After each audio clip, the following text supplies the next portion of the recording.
Hey everybody, Brian Goulet here of gouletpens.com, and it is episode number 236 of Goulet Q&A. We are coming into the middle of December now. It is heavy into the holiday season. I got the sweaters to prepare me for what is here. And in this episode, I'm going to be talking about fixing pens that are hard starting, good light pens, and toddler-proof pens, if there is such a thing.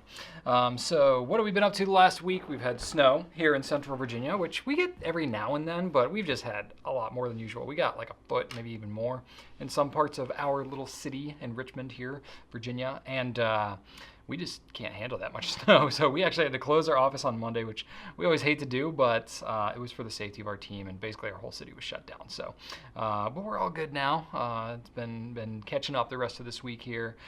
So the team has been working really hard. Mad props to them, working later hours and stuff to try and make up for the lost day. Got fewer Q&A questions this week. I think it's just everybody's got a lot going on. There's stuff in the holidays. People are traveling, just doing all kinds of stuff. So this is going to be a nice, just kind of chill, laid back Q&A. I don't have any like super hot and heavy controversial questions this week. So, if this is the kind of Q&A that you just need to watch for a little bit, maybe pick up later, maybe watch half and then don't watch the rest, that's fine. That's totally fine. I like doing these, and I'm not trying to have this be a real stressful thing for you. So I'm happy to help provide some entertainment for you while you can, but if you miss this one, it's really okay. Some of the stuff that we've had going on recently, I alluded to a couple of products last week that were either coming and I didn't physically have them yet, or I just forgot them or whatever. I had a lot going on last week. But anyway, this week I have in my hands actually now the Herbert Goulet collaborative pen that we came out with. So Chet Herbert is the founder of Herbert Pen Company, and he is basically an independent pen maker.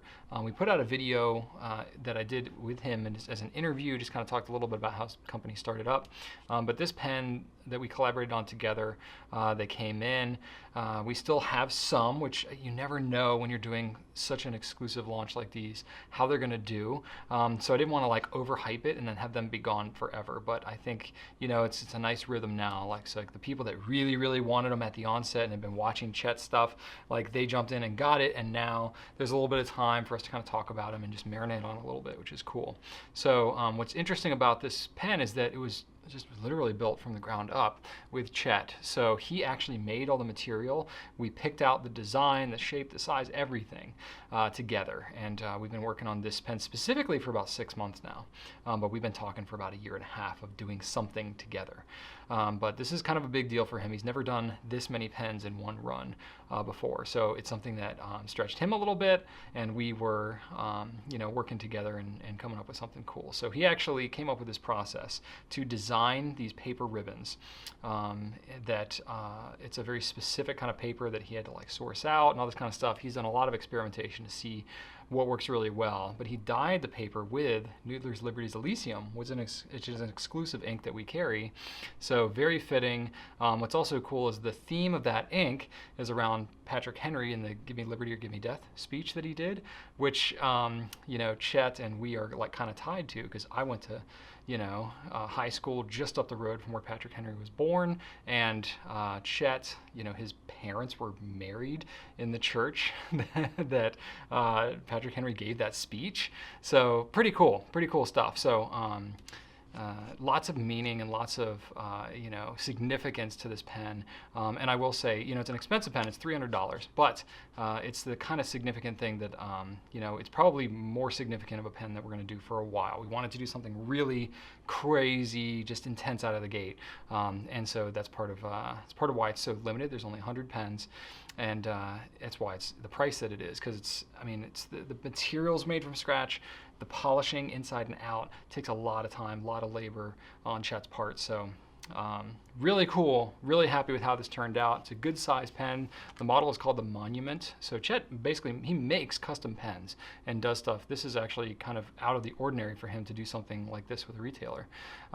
Normally he's taking custom orders and stuff, and he's got a backlog of I think upwards of a year right now. So if you're interested in any of his pens and you like this one, get it from us while you can, because otherwise you're gonna be waiting for him for a long time. That's nothing unusual for the independent pen makers to have like a month's long backlog, and that's the case here. So we're super happy about how that one turned out.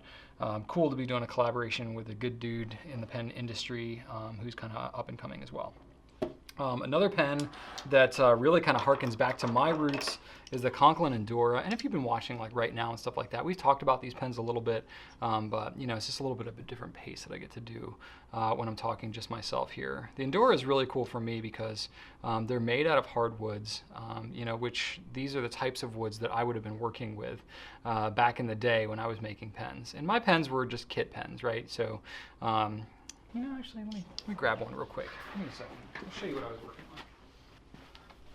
So the types of pens that I was doing back in the day, and I don't have many of them left because I sold everything that was worth selling because I had no money in the early days.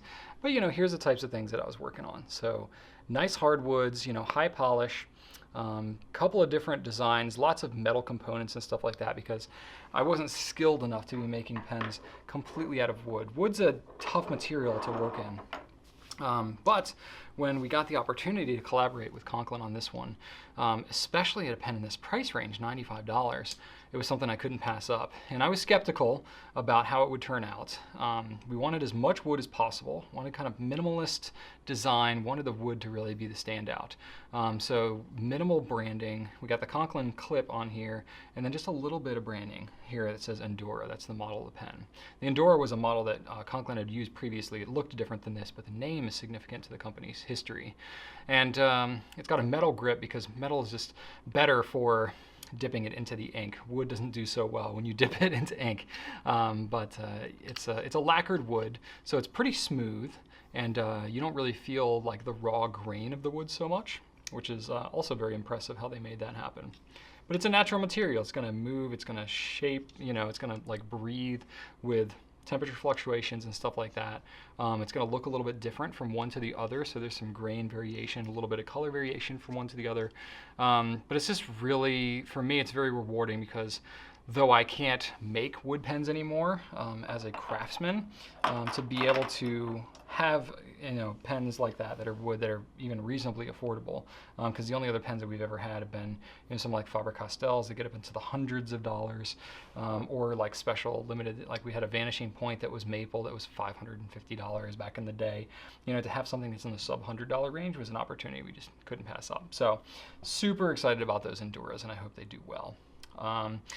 Some other pens that we have, the Platinum 3776, Chenonceau White, and Laurel Green. So it's just basically kind of a plain white pen with gold accents, and then the green is sort of like a very dark green with a little bit of translucence, kind of like the Chartres Bleu is just a little bit of translucence. That's kind of how the green is too. So if you like dark greens like that, I think you'll really like that one. So check those out. Those are new. We got those this week.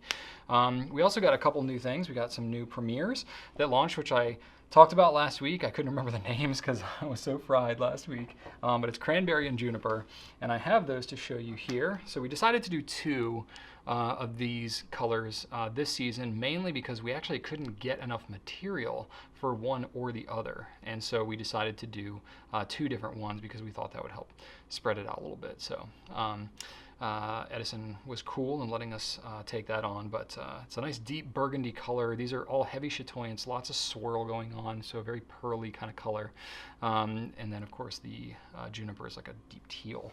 And as it so happens, this was not planned at all, but Leuchtturm is come out with some bullet journal type things, not official bullet journals, but the dot grid journals in kind of a similar colors. So these are called the Port Wine and Pacific Green, and they're almost the exact same colors as the two Edison pens that we came out with. I'm like, what are the odds that not only we would come out with one pen that would match, but two at the same time that would match the exact two colors of this notebook. It was not planned. We had no prior knowledge of these colors when we originally picked these pens. It just so happened to work out like that. So if you're the kind of person that likes to be all matchy-matchy, that would be a pretty killer combo for you. Then another new thing that we have, Esterbrook has come out with a new pen. So they've had the SD, that was their introductory pen. So they have one called the Phaeton 300R. So this is really much more of a vintage styling. So it's not going all the way back to the Esterbrook J or L or anything like LJ or whatever it is, but it's the Phaeton 300R. So this is kind of modeled after a model that they had back in the day, the Phaeton. So it's a hooded nib, medium nib only for right now, and it has a piston fill. It's kind of like the Noodler's Ahab, where it's a slide piston. So you just kind of go down and up, and it fills nice and easily. I've got a little bit of ink in here on this one, which I'm trying not to get on my keyboard. But it's a removable piston. So it looks kind of like it's a converter, but it's technically a slide piston. And then you can, if you are so inclined, remove the, no, gosh, I've got like ink gathered up at the top here. Yep, there we go, it's dripping a little bit. This is why you don't take apart pens when they're inked, but I will never learn. I'm a lost cause. The things I do for y'all in video, right? All right, let me get that thing back on here. So pretty smooth nib, it's a steel nib. It actually writes pretty reliably. So I've found any hooded nib, you gotta kind of, you know, especially vintage style like this, like, all right, let's see how this thing does. And I've been pretty pleased carrying it around and using it. I don't think it's the kind of pen that I would necessarily like throw in my backpack and go hacky sacking on the quad, because I did that all the time. But it's the kind of thing like for a desk pen, for a carry-around pen, it's going to be pretty solid for you, and it's got very much that vintage style to it that I think maybe people were kind of looking for with Esterbrook. So, and it's a relatively affordable pen too, in like the sub $75 range. So, I think that'll be interesting to see how that is received from you all. So go check that out and give me some feedback in the comments on that. And then I don't have any of these to show you today because they haven't technically arrived into my office as of Wednesday when I'm shooting this. But hopefully by the time this publishes on Friday, we'll have some of the TWSBI Eco in pastel pink and purple. And those are only going to be an extra fine and fine. This was actually a Chinese exclusive, and I think there were some left. Very slim pickings, but there's just very few that are coming into the U.S. I don't know if it's going to be like a one and done or whatever, but I think it's going to be pretty hot, and that's all I'm going to say because I think I've already overhyped it. But anyway, we are getting a few. And then some stuff that's coming soon. So Pilot's coming out with a new vanishing point called Stripes. So it's an all metal vanishing point, and it's got like almost like flutes going on in there. So it's actually pretty nice. I've held it in my hand and it looks really good. Aurora is coming out with a anniversary pen of theirs called the Internationale. So this is actually a whole new model from Aurora, which we don't see very often. We've seen a lot of color variations of existing models they have, but we haven't seen a whole new pen style coming from them. So that's coming out relatively soon. It might be January, I'm not sure. Looking forward to that one. It's blue too, so I love it. It's got this huge box, big presentation, everything. Colorverse has a new ink set called the Standard, so it's all new colors, and I think it's just a limited edition. I forget how many they're doing. It's not many though. So we're getting a few of these sets, and it's $200, so it's not super cheap, but it's this nice composed set, and the colors seem to be pretty good. So if you're interested in that, we're going to have that relatively soon. It's on order. We're just waiting for it to come in. And then we have the Benu New Year's hexagon. We're going to be coming out with some other colors of hexagon. They have some other cool ones, so we've got those on order, and we'll expect those sometime in the nearest future.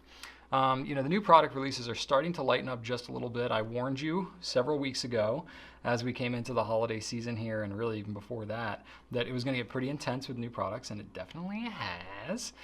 So a lot of y'all are probably looking forward to it slowing down a little bit just so you don't have as much pressure to buy so much stuff. But at the same time, it's been pretty cool and interesting. So we're going to have some stuff that's going to come here in the next few weeks, and as we get closer into Christmas though, stuff's going to get pushed out if it's not here already, because a lot of manufacturers try to get things for the Christmas season, but we're like already basically once Black Friday hits, everybody's trying to rush to get stuff out, and if it's not happening then it's pretty much not happening at that point. All right, so I have 7 questions for you this week. I had fewer questions that came in just in general this week. Again, I think everybody's just got a lot going on in their life, but I thought I could go a little deeper on some questions and take some slightly more specific or obscure ones that maybe I wouldn't take when I have like 90 questions coming in. But let's do it, shall we? All right, so pen and writing questions. First one is from thesnoopylane on Instagram. Which pens can fill from the tip of the feed like the Pilot 823? I think the new Procyon can, but are there others? This seems like a great feature. Why isn't it more common? Okay, so this is a good question. And the pen that you're talking about here, so you mentioned the Custom 823. I'll try and get you a close-up so you can see what's going on. Okay, I'm going to get you a super close-up. So I got to lean in. Ooh, there we go. So, looking at the tip of the feed, right? So you can see right in the middle of the feed, there's like this divot right here. So that's actually the filler hole. Most other pens have the filler hole all the way back up here where the feed meets the grip section of the pen. So what difference does that make? It does have a function, it's partly aesthetic, I guess, but mostly it's a function in that you don't have to have as much of the nib submerged in the ink when you go to fill it from the bottle. So that's kind of an advantage, especially if your ink level gets low in the bottle. It allows you to be able to fill further down as it goes down. It's something that I've seen really from the Japanese brands. Pilot, their Custom 823, their Custom 74. I don't know for a fact because I don't carry all of the Pilot custom pens because they have some in Japan that they don't bring into the US. But I think that's kind of a thing with the custom lines is that they all have that feature. That's just a feature that Pilot does on some of their feeds, so that's really cool. A Platinum, they have their Procyon that has it. I can't remember if the Cool or the Balance has it, honestly. I don't know if that's the case. I don't think so. I think they have a different feed on there, but the Procyon definitely does. And there's a couple other pens like the hooded nibs, like the Lamy 2000. They've got a filler hole that's like right here. It's definitely it's a different feed, kind of mechanism that they have here, but that filler hole is way closer to the tip than it would be on most other pens, and that's pretty consistent with other hooded nibs too, like the Esterbrook that I just mentioned. The filler is pretty much right there at the tip, so that's definitely an advantage to anything with a hooded nib. But it's not something that I've seen largely available on a whole lot of other pens outside of really just Platinum and Pilot. Largely Pilot has the most. I don't have an explanation for why that's the case necessarily. It's certainly the case for some pen brands, like Conklin, for example. Anything that's using Yovo, like the Herbert that I just mentioned. Benu is using Schmidt or Bach. Well, those are Schmidt, but I think Schmidt might source theirs from Bach or Yovo. They're much more universal sizes, and the feeds are much more universal too. So whenever you're seeing more of those universal ones, they don't have that filling mechanism like that. The filling comes through the underside of the feed, not through the feed, like it's happening where there's that hole right in the middle of the feed. So it's something that I think has to be really kind of custom developed, custom engineered. And I imagine there's definitely considerations with the ink air interchange that's happening. And I think it's difficult to make that happen more universally across pens. So that's probably why you're not seeing it as much on some of the more universally like nib swappable kind of pens. Think about like Edison. Lamy could develop something like that. They don't have that on their feeds, but their nibs are a lot shorter too, so maybe there's not as much benefit to them doing that. I think it's really up to every manufacturer to decide, and it probably just comes down to design costs and stuff like that.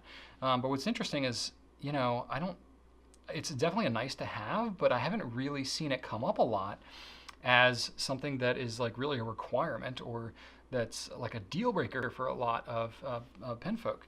So it's the kind of thing that like if it gets on your radar and you see it as a huge benefit and you really want to see that happen more, and you buy more pens that have that than don't, then that will help to guide manufacturers into whether or not that's something that's important. I don't think that it probably is largely important to most people, just being honest, because I haven't heard a lot about it in the last 9 years. I think it stands out. It's definitely convenient, but if it's something that is of interest to you, please let us know, and that's something I can communicate up to more manufacturers. It's something that even as you mentioned it, snoopylane, I was thinking like, yeah, you know what, that is pretty cool. That's something that I should bring up more to manufacturers as I'm talking to people, is like something that would just be an enhancement on a lot of pens and maybe just help them be a little more user-friendly, especially as your ink level gets low. So that's cool. I'm glad you brought it up. Love to get some feedback on it, but that's my insight of it so far. All right, next is from Virag C. Silag on Twitter. You've recently talked about levels of fountain pen users. So what to do or how to level up if you're a stingy minimalist and can't or don't want to acquire many more pens? Thanks and keep up the good work. Well, you're very welcome. I get a lot of questions about like next level and leveling up and these types of things. I think, you know, everybody likes to kind of know where they stand as far as the pens go, and that's totally cool. I'm happy to help with that. But honestly, if you're talking about minimalism, you are asking the wrong guy. Is there such a thing as a maximalist?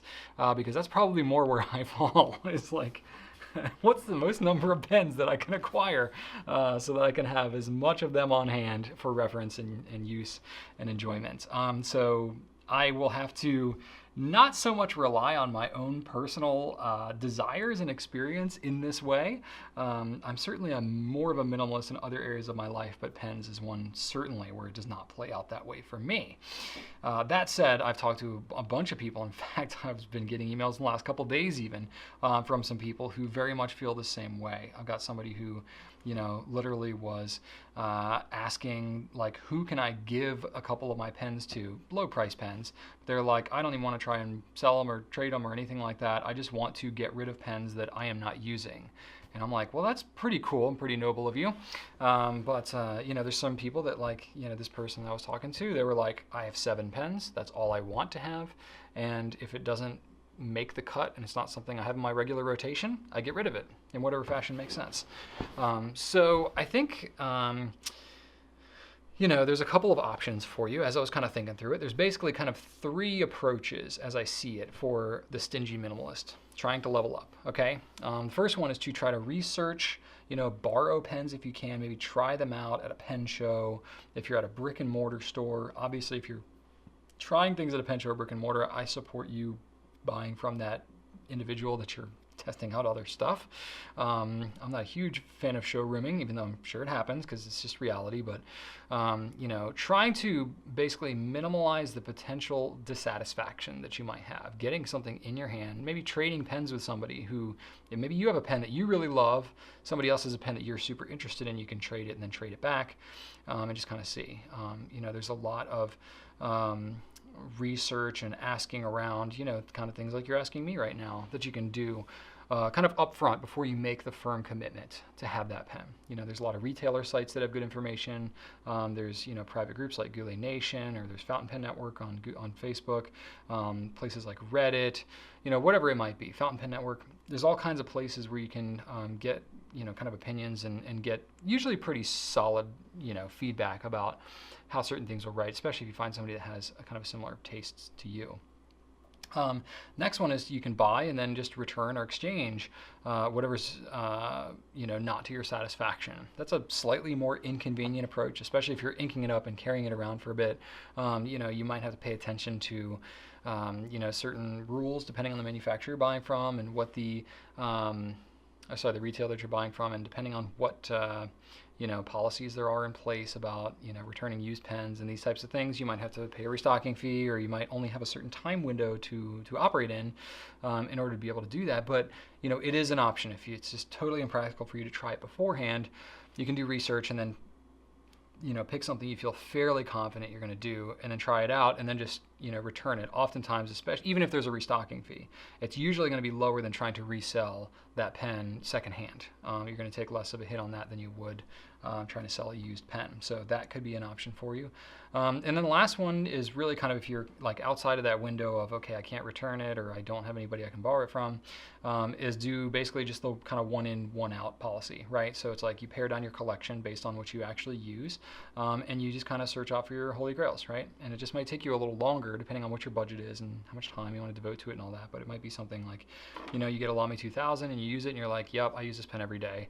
This makes the collection. You get a Vanishing Point. I'm just picking these randomly, but you're like, read a lot of good reviews on the Vanishing Point. I thought I would use it all the time, but I ended up going to my Lamy 2000 all the time. The Vanishing Point, I just hardly ever use. Maybe I should just sell this off. And you might, take a hit of the 30% or 40% or something like that off the retail price, depending on the condition and how old and all this kind of stuff.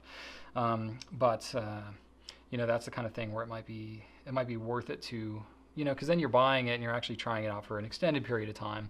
You might try it for 6 months and you just realize, you know what, if after 6 months I've only picked up the pen 8 times, it's just not going to make it. So these are kind of the approaches that I see tend to work well for the minimalists. And these are people who are usually into pens pretty well, but they're not like completely defined by their pen, life. It's just an enhancement to their life, and they want to be intentional about the products they choose. So they have to kind of search out. It might take a couple of years to really find like those 5 or 7 pens that really are their favorite. They find different uses and that just kind of fits into the different parts of their life that they really enjoy. But those number 1 and number 3 especially, doing the research ahead of time, trying to borrow pens, and then doing the 1 in, 1 out thing is what I see being most common, most successful, and having pretty good success for you stingy minimalists out there. So hopefully that helps you point you in the right direction. All right, next one is from gregoryveizades on Instagram. Over time, it appears that all my pens developed a hard starting issue. I'm not sure why. Could it have anything to do with being a left-handed person who underwrites?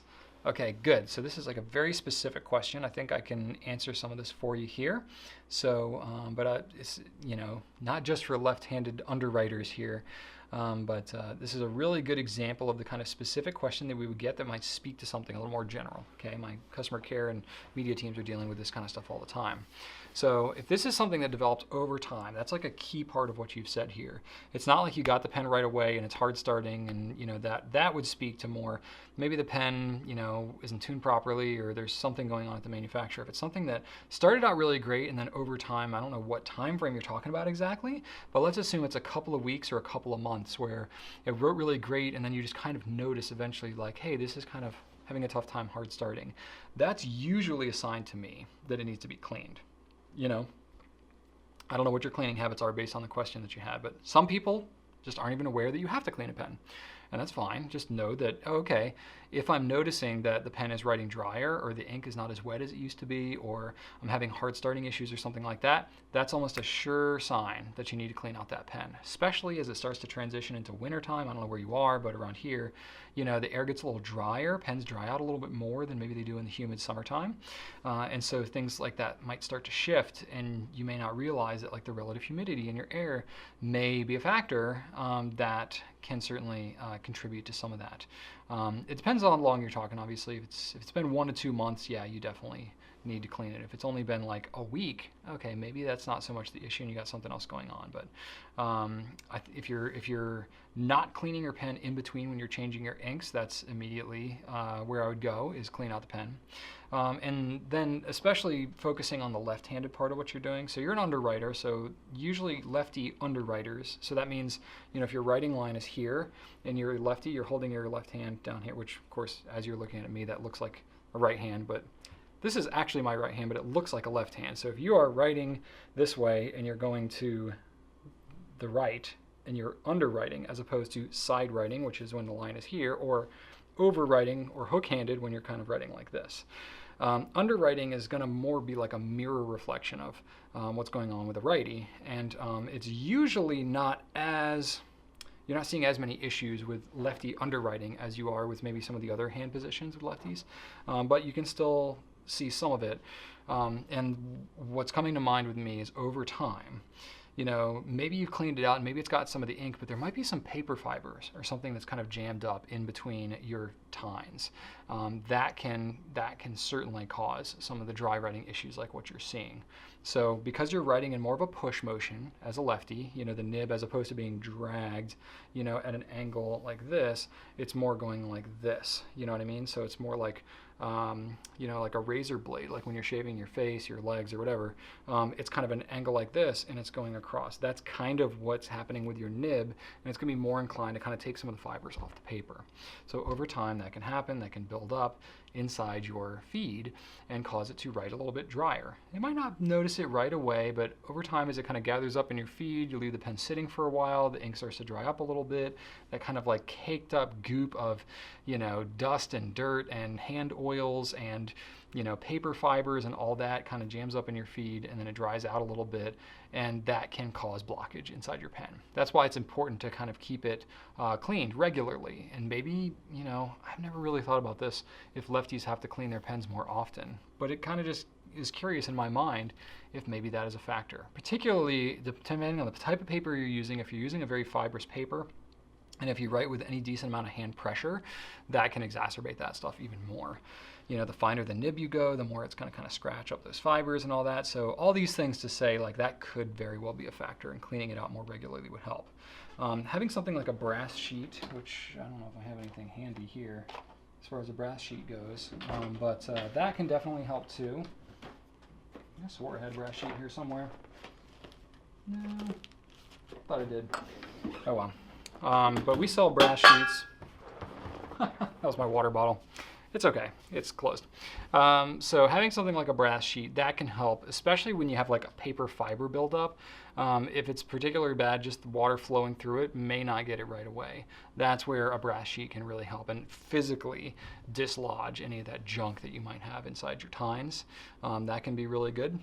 And you know, another factor that maybe could be, this is going a little bit further away from what I think is probably a central part of your problem, but it could be that the ink that you have is drying up. Now, this usually doesn't happen right away, but let's say maybe you like to unscrew your ink and just kind of leave your ink sitting out. You know, it could be that some of the water from your ink is evaporating out of there, and the dye, which is left, is a little drier, and so over time it could actually be the ink that's drying out. Usually what's happening is when you ink up your pen could be drying out a little bit. That could be some of what you're seeing, but it could happen, you know, a little less practically, a little more hypothetically, that some of the water evaporates out of that ink, and the ink actually becomes thicker, causes it to write a little drier too. Again, that's usually, I see that more with people that have ink that's much older, that they're using kind of one ink across multiple pens, and they're, you know, leaving their ink out more and stuff like that. It's not something I hear about all the time, but it could be a little bit of a factor. You can actually reconstitute ink that's happened to with a little bit of distilled water. It's kind of a bit art and science together that you have to do to find the right level in there, but basically if water evaporates out of the ink, you can put distilled water back in and reconstitute it, shake it up, and it's basically like new again. So that's kind of neat, just for you to have that knowledge if never you even use it. You know, the other thing that kind of thinks is that, you know, maybe depending on the environment that your pen is just kind of evaporating a little bit of the ink. So you can, cleaning them out certainly going to help it, but you can just refill them. And that'll, you know, kind of flush out the pen and, you know, get, you know, fresh ink back in there. So that could help. You know, check your ink. You always want to check your ink level anyway. I have seen this sometimes with people that, you know, are using a new pen for the first time. They write with it for a bit, and it starts to write a little bit drier. It's not like it runs out of ink and it just stops writing all of a sudden sometimes. Sometimes it kind of just writes a little bit drier. And over time, you just kind of realize, like, wow, this pen's not writing like it used to. Really, it's just running out of ink, and you need to ink it up again. So, you know, certain things like that, like you always want to check to see if you're running out of ink. I probably should have said that right at the very beginning, but that could be happening. And then your writing style too could also be a factor. Not to accuse you of anything, but you know, it's possible that something could have happened to the nib. You know, tines could have been misaligned or something like that, that could have caused the flow to just not be the same as what it used to. This is a little bit of a tougher fix because it's not so much like you just flush it with water and it fixes itself. It could be like a physical adjustment that needs to happen to that nib. That's the kind of thing where it'd be really tough to say without actually seeing it. But just know that if you try all this other stuff and none of that works, that could be where it leads you to. So it might require a pro. You might be able to fix it yourself, but it depends. Sometimes you don't necessarily know what you're looking at, and it can be difficult. But that's where, you know, it can help, or you can ping, you know, my team with more specific questions like that. We can help assess a little bit. We're not nib professionals, so to speak, but we can usually help troubleshoot this kind of stuff. So that's a pretty good process for you. That should help get you down the road, but I really think cleaning is the heart of your issue. All right, next one is from Brutal Honest Reviews on Instagram. Is there a toddler-proof fountain pen? like one they won't be able to open if they get their hands on it? Well, if you're thinking, like me, I don't have toddlers anymore, but I have had toddlers in the not so distant past. And I have toddler nieces and nephews, so it's still very much a part of my life. But I find, especially when it comes to fountain pens, the best prevention is never letting them get their hands on them in the first place. So trying to be cognizant of where your pens are in relation to your toddlers, and keeping some sort of safety barrier in between them is ideal, because there's no child safety lock on any fountain pen that I'm aware of. Maybe there's a potential development opportunity to be had there. But no, there's nothing that I'm aware of that like truly locks it so that it can't be figured out. Pens are made to be relatively convenient to open because that's much more practical for the person that's actually intended to write with the pen. I would say certainly going with something that's a screw cap as opposed to a snap cap is going to help. It might at least buy you a few seconds when you see your toddler with your pen, as opposed to, if they just have it and they can just yank the cap off and then start writing on something. If they have to, unscrew it a little bit and have to do a couple of rotations with their hand, that's kind of an extra step there. A little bit of a safety measure. Maybe not enough, but it's something. Not obviously not leaving anything out that's too expensive or too valuable would be ideal. And of course, if it's anything that's within your capabilities, not using anything with a permanent ink, just in case they make it through all of these methods of protection you're trying to put in place. If they do happen to take your pen with, Noodler's Black and fling it all over the carpet and the dog, then it's going to stain. So just making sure that even if there is an accident, that it's a conventional ink that would be cleanable and washable. Most inks, if they don't have a permanent component to them, can actually be cleaned out too. If one measure that could help, there's a couple of pens out there like the TWSBI VAC 700, the VAC Mini, the Pilot Custom 823, probably outside of the price range, but the TWSBIs maybe could be practical. Those VAC fillers are ones that you're actually sealing off, the actual ink reservoir. So yes, the kid might get to your pen, but they wouldn't necessarily be able to empty the entire contents of the pen out. That could be something to consider if you've got that.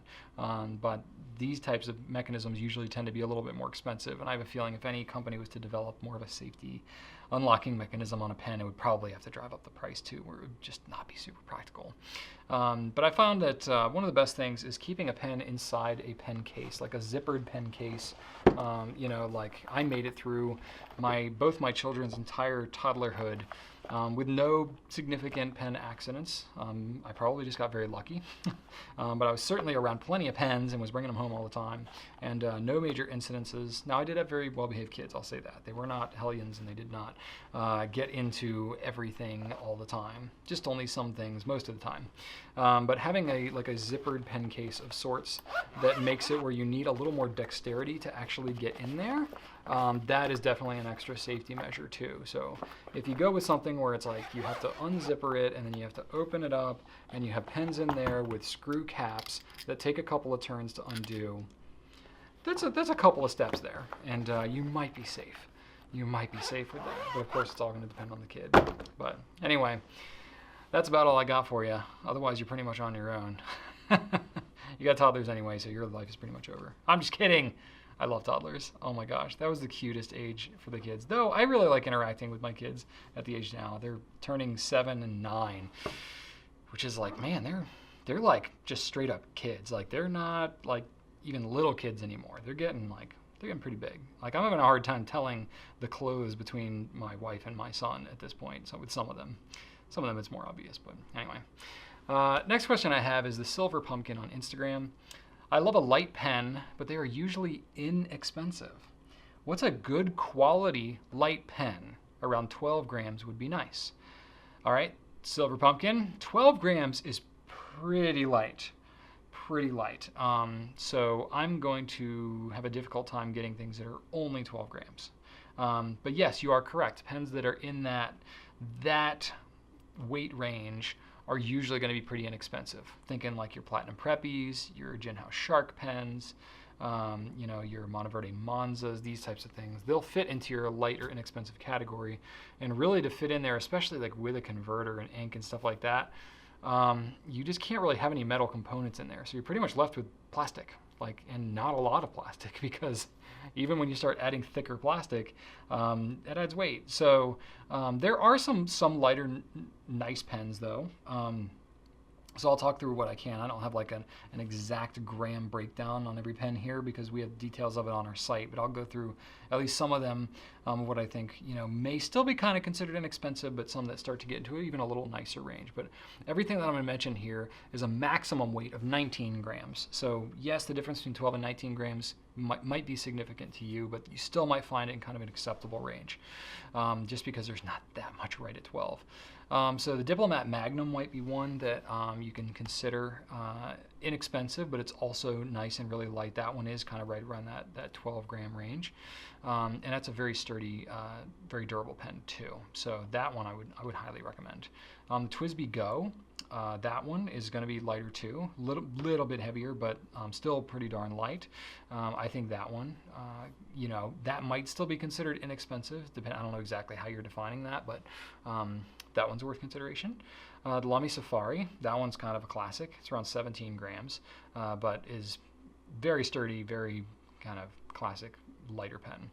The TWSBI Mini, so that one is starting to get, you know, even a little heavier, but that is getting into the nicer, definitely the nicer category. Lamy CP1 Logo or Pure, these are all thinner pens, metal, but not a lot of metal, and these are aluminum pens. So these ones would all kind of fit in there as well, especially that CP1. The Platinum Cool or the Balance, those are mostly plastic and are going to be a little bit lighter too. The Platinum PTL 5000A, now you're getting into, this pen has a gold nib, but the pen itself is very, very light. The Pilot Prera is a light pen as well. And the Pilot Falcon, that's another gold nib, and that pen overall, it's got a little bit more metal on it, so it adds a tiny bit of weight, but still overall is very light. Pilot E95S, the Platinum Kanazawa, that one is just a slightly thicker version of the PTL 5000A, obviously with more decoration and stuff like that. That one really gets into like, okay, this pen is actually like legit nice. Like there's nice design and styling and stuff like that.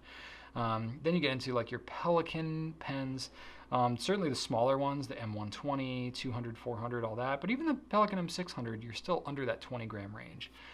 Edison has a number of pens that are kind of in that range too, because they're mostly resin, not a lot of metal components. Again, it's the metal that really adds the weight up pretty quick. Japanese pens are going to pretty much be your go-to because they just in general tend to keep their pens lighter. They don't necessarily associate quality with heft like we do here in the US and parts of Europe, but in Japan they you know, associate quality with lighter stuff in general, especially with pens. So you might be better off kind of sticking with some of those Japanese brands. But I got a number of options here for you. I think you can find something to your liking kind of in that range. All right, moving right along.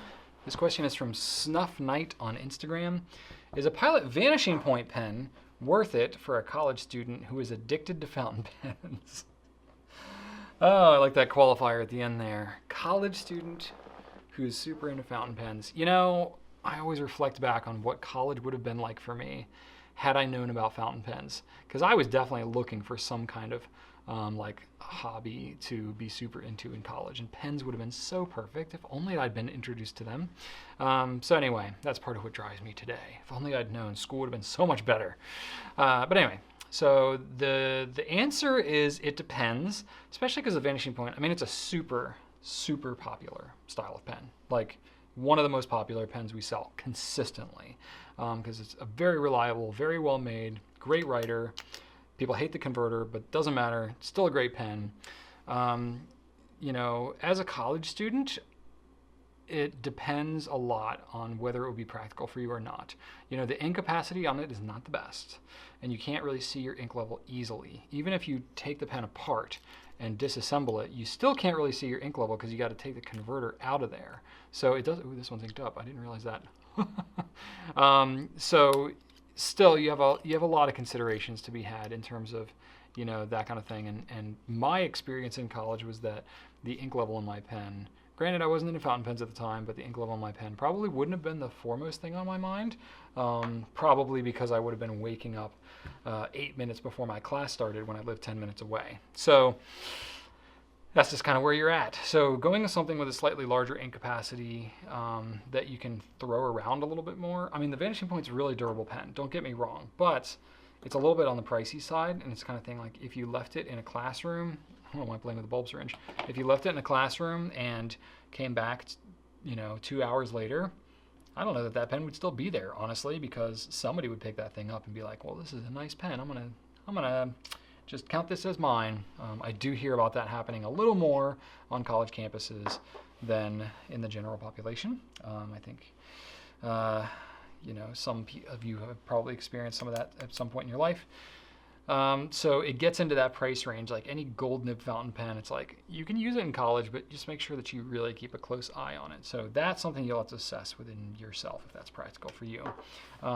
You know, really when it comes down to pens for college students, TWSBI is a really tough pen to beat because it looks really cool. You can see your ink level at a glance. The ink capacity is high on pretty much all of their pens. And it's relatively affordable, so it's somewhat replaceable if you happen to break it or lose it or someone steals it or something like that. So it's pretty good value, and the ink capacity thing is really big. So, you know, I think it depends. If you love your pens, you take care of them well, you stay attentive to your ink level and cleanliness and stuff like that, then, I mean, the writing experience of a Vanishing Point is phenomenal. And especially, you know, the clicking aspect of it, I mean, that might be annoying in class, but, you know, chances are it's going to be a really convenient way for you to just kind of write something down, put it away, that kind of thing. But it's really up to you if you want that level of responsibility with a pen or not. So it's largely a matter of personal choice. And last question I have, this is from Calio4 on Instagram, an ink question. Why won't my Emerald of Chivor sample sheen? If I buy a bottle and shake it properly, will it sheen? Everyone raves about it, but my sample is just a nice green ink with a little bit of sparkle here and there. Did I get a dud sample? Parentheses, don't worry, Goulet pens, the sample wasn't from you. So it's possible that the sample doesn't have a lot of sheen. You know, it's easy for that to happen. Obviously, we sell that and we sample that. And we know, because for having done a lot of different shimmering and, you know, glittery inks over the years, some of them, the glittery part of it falls out of suspension pretty quickly. The Jeroboam's not so bad. You know, the ones like the Nemesine inks that we've had or the Diamine ones, those fall out quicker. I guess it depends on how heavy that particulate is. Excuse me, not just heavy in terms of its total content, but in like the actual thickness and density of those little shimmering pieces. I mean, some of them literally, it's like you shake it up and then you watch and just within seconds you can see the stuff almost kind of falling out. So that's something to keep in mind as you're actually writing with the pen too. You know, some of them, the shimmery stuff falls out so quick that you have to shake up the bottle and then basically fill the pen immediately from the bottle. And then as you're writing with the pen, even just kind of keeping the pen moving. To keep that glittery stuff kind of in suspension, even within the ink reservoir inside the pen, kind of becomes important too. So it's certainly theoretically possible that if, hypothetically, wherever you bought this sample from, I don't know who, other than not us, we're not the only ones in the world that sell samples, I understand that. But in the sampling process, we have to be very intentional about basically keeping that ink moving pretty much at all times. And even in our dispensing system, that ink has to be moving pretty much the entire time as we're dispensing it out. Otherwise, we're going to get some shimmer that's heavier in some samples than others. And we try really hard to make sure that you're getting an accurate representation of the entire bottle and the experience when that happens. So, you know, one thing I would say is it's probably worth just knowing how important that is to experience. You know, ask the retailer where you bought it from. You know, if that's something that they kind of look out for in their process. Maybe they're newer to it and they're just not aware of it, that how much of an impact that has. That's possible. Everybody has to learn it. So you will be helping them really by letting them know what your experience has been. You know, maybe they can make it right for you somehow, or they can learn and change their own process about how they handle that particular ink. in the sampling process so that they're more consistent with it. That's the approach that we would take here. Is if we receive, we get feedback like that all the time about various things, about the company or various processes we have, and whenever something is like that, especially if it's anything that we are having any hand in modifying or manufacturing, things like samples, brass sheets, pen flush, these types of things, we will always go back to our team that's working on that and say, okay, is there something in our process that is having any type of variance or that is allowing for an inconsistent customer experience. So we'll always look at that kind of thing and appreciate that type of feedback. I would think that wherever retailer you go out from would feel the same way. But let's just assume that you got a fair sample. It still doesn't necessarily mean that you're going to get a 100% consistent experience. So first off, when you get the sample, you have to shake the sample before you actually use it, because it's possible that the particulate could have fallen out of suspension in the sample, and then when you filled it from your pen, you just kind of filled it from the top of the sample, and a lot of the particulate stayed down at the bottom. So that's possible. So make sure that you shake up the sample before you ink up your pen, just like you had if you were using a full bottle. Not hard. You don't need to go nuts and get it all bubbly and craziness, but just kind of gently rock it back and forth, just enough, 5 or 6 times, just enough to get the shiny stuff floating around inside that ink. And then the stuff's gonna settle down and maybe not pull the shimmer out from the bottle if it's been sitting there for a while. So let's assume that you got a fair sample and you inked it well. Okay, so we're making further and further assumptions that nothing's gone wrong up to this point. And you have the proper ink in your pen, you still can get some variance. Paper is going to be the biggest factor at this point. So the more absorbent paper you have, the less of that sheen or shimmer that you're going to see. A lot of that just has to do with the fact that it's absorbing it in. And you would think it's going to absorb more ink, so I should see more shimmer maybe, but no, it just knocks it down. It's sort of like, I don't have a great analogy for this, but it's sort of like I was a woodworker, right?